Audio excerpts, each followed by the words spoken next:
इतना रहल कि अर्जुन के घोड़ा पकड़ ले। अब घोड़ा आके कंचनपुर नगर में रुकल बा। कंचनपुर नगर के रहे वाली एक ठे नारी, जौने नारी के नाम प्रमीला बतावल गई।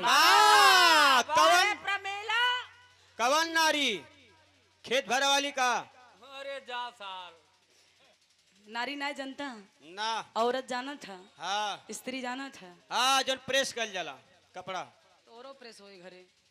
ए भैया, प्रमीला घोड़ा के मस्तक पे चुनौती के पड़लस कलस की अर्जुनवा के घोड़ा हा। अर्जुनवा जेके बड़ा घमंड हो गईल बा।